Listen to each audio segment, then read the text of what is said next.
Bloodlines can't be trained, gorillas can't be tamed. Bloodlines can't be trained, gorillas can't be tamed. Heard some niggas say they wanna ride on me, slide on me, pull up right on the side on me, collide on me, open up that 4-5 on me, leave me stinking in my car till my blood dry on me. No lie, homie, think I don't tote the iron on me. So ya let him hang, it's a bust back thing. Who's to blame if the young man get his shirt stained? I shit back, I walk with a cane, cause I couldn't talk with the slang.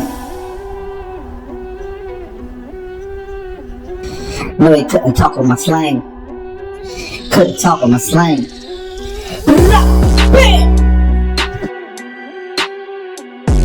Bloodlines can't be trained, gorillas can't be tamed. Bloodlines can't be trained, gorillas can't be tamed. Bloodlines can't be trained, gorillas can't be tamed. There's a lot of areas of New Orleans that could boast of having some of the most notorious gangsters and hustlers that walked the city during the 90s, from the Big Four projects uptown to the many projects downtown. But we seem to forget the neighborhoods in between those projects who host their own players, hustlers, and steppers. These neighborhoods would usually be filled with guys who hustled harder and smarter than dudes in the projects, stacking major bread in the streets and earning respect while doing it. If you ever stepped foot in any of the areas in the 17th Ward, you would know this to be true, especially when it came to the Hollygrove area of the 17th Ward, which was the stomping ground of one of New Orleans' biggest hustlers of our time, Donald Carroll, also known as King Jr. If you think running around in the 90s was hard for any hustler who wasn't in the streets slanging iron against their oppositions, imagine jumping off the porch in the mid-80s as a juvenile and holding your own when it came to hustling in the streets. King Jr. was definitely holding down his section in the Hollygrove area on Apple and Eagle Street. At only 15 years old, he had more work than most of his older peers and was known to front them work. But you wouldn't want to test him. No, he came from a long line of family members who were heavy in the streets. All the hustlers knew King Jr. was no softy. He would be quick to throw up his hands in a fist fight in the middle of the streets. And that was rare for a supposedly pretty boy. Yeah, King Jr. was a pretty boy, always attracting the women of all ages. It also helped that although he was only 15 years old, and he drove a Benz 190, one of Mercedes-Benz top cars of that era. But Donald Carroll had the worst luck when it came to the police. They hated him. It was hard for the cops to see a young kid riding in fancy cars, sporting gold chains and diamond rings on his fingers. They would continually harass him whenever they saw him driving his Benz. Remember, he was only 15 years old with no driver's license. But no matter how many times they arrested him, he would only be sent to the juvenile bureau and be released because of his age. The police couldn't wait until Donald Carroll makes 17 years old so they could send him to Orleans Parish Prison. So they had to sit back and watch this young kid grind and run his money up. But as promised, as soon as King Jr. made legal age, the New Orleans Police Department put their detectives on him. On July 14, 1988, at approximately 9:30 p.m., officers Harrison and Barty of the New Orleans Police Street Crimes Unit received information over the telephone that led them to set up surveillance of the intersection of Apple and Eagle Streets to look for a subject called Junior, aka Donald Carroll, who would be traveling in a new white Mercedes. Harrison and Barty set up surveillance at approximately 10 wild p.m., about 1½ blocks from the intersection in an unmarked police car. Harrison watched the area with binoculars. He had previously seen the defendant in the Mercedes, which was easily recognizable because of the customized work which had been done on it. At first, the officers merely observed 8 to 10 teenagers at the intersection standing on the corner and milling around. About 10 minutes into the surveillance, however, the white Mercedes pulled up to the intersection on Apple Street. One of the teenagers who had been standing on the corner approached the car and leaned into the driver's window. The officers decided to approach the Mercedes in their car to see if any drug transactions were occurring. As they approached, they saw that 2 people were in the Mercedes. Carroll was driving the car with 1 passenger. When they were within 20 feet of the Mercedes, the individual who had been on the outside of the car leaning into the driver's window looked up, saw the officers, and began backing away from the car. The officers recognized this individual as Dwayne Davis, who had been arrested at the same intersection 2½ weeks earlier for possession with intent to distribute cocaine. As the officers continued to approach, the defendant turned his car in an effort to go around them. The officers consequently turned their car in the same direction to cut off the defendant and exited their car.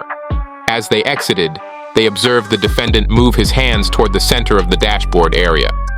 Officer Harrison yelled, "Let me see your hands and step out of the car." The defendant and the passenger got out of the car, were patted down by the officers for weapons and asked to step to the rear of the car while being advised by the officers that they were under investigation for possession of cocaine.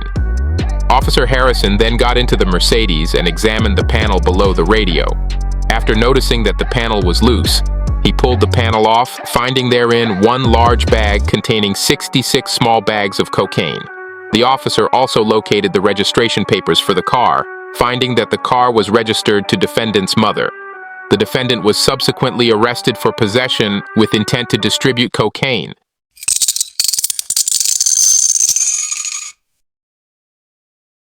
Even after his first adult arrest, Donald Carroll hired top lawyer Martin Reagan to defend him, which cost approximately $12,000 to obtain.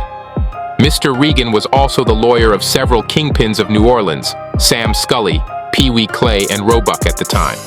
Carroll also posted a $100,000 bond. On his first rodeo with adult court, Donald Carroll elected to go to trial, which he did, and was found guilty of all charges, and was sentenced to 9 years in the DOC. You would think you wouldn't hear from King Jr. for a long time since he had been sentenced to such a long term in prison, but you would be mistaken if you believe such a thing.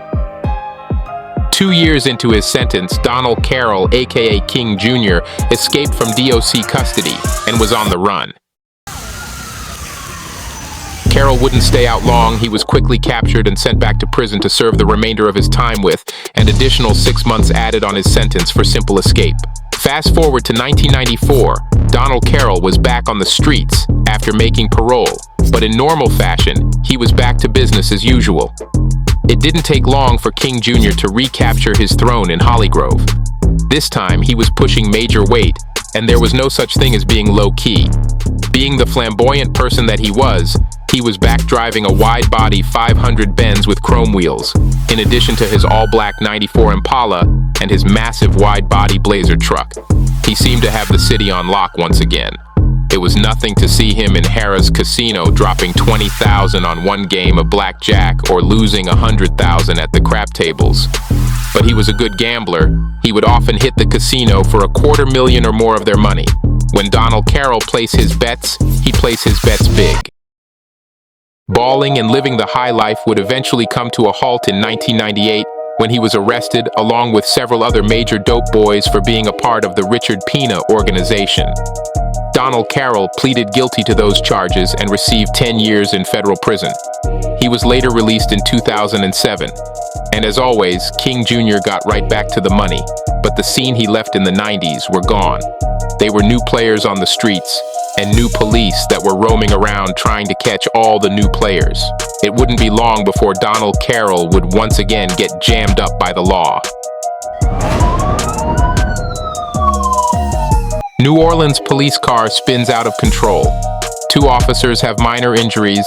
A section of South Claiborne Avenue between Broadway and Lower Line Streets was shut down for an hour Tuesday, while New Orleans police investigated an accident in which a police cruiser spun out of control on the rain-wet streets of South Claiborne and hit a tree. The rear passenger side of the cruiser was partially crumpled from the impact, but the front area sustained less damage. The 2 officers were taken to the hospital for their minor injuries. The 2 officers were coming to assist another police vehicle who had spotted suspects in a green truck. Police received a report of suspicious drug deals in the area around Mistletoe and Cherry Streets in the Hollygrove neighborhood. The green truck sped away when the police arrived in the area. A pursuit ensued, and the police were able to stop the truck at the intersection of Nashville and Claiborne Street.